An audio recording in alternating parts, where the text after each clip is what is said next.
Good evening, ladies and gentlemen. Welcome to another edition of the CMC Show, Candid Melanin Conversations. And did you know that boys make up 50% of K through 12 students?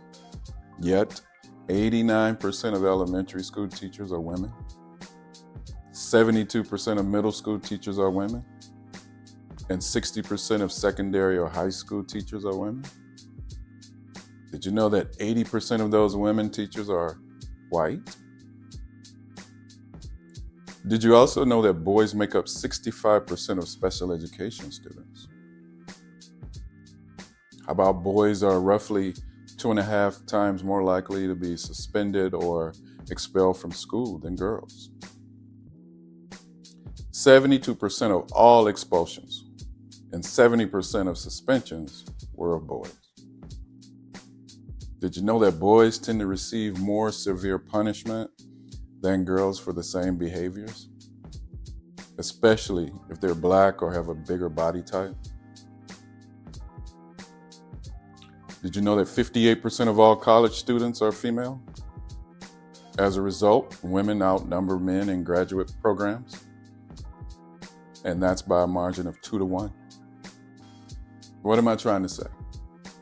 Well, once upon a time, males dominated the education system. And with the dramatic shift to women, boys are failing and no one is paying attention.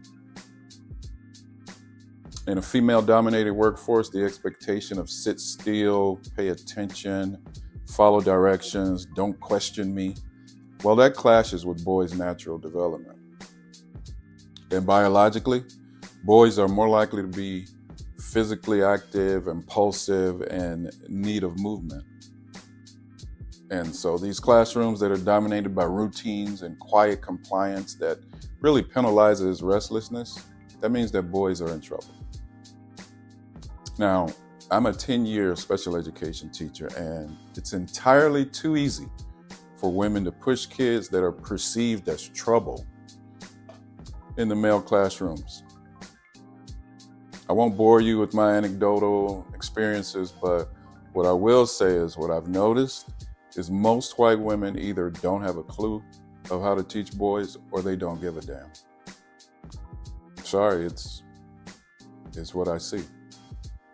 What I've also noticed is something I call PAEM, passive aggressive estrogen masculinity. That means they think their shit don't stink. There are constant catfights among a lot of women in the school system, and men are not treated with enough respect among their female counterparts, and therefore, they don't want to deal with that environment. Something has to change, or it's going to get worse. And that's my take. Peace.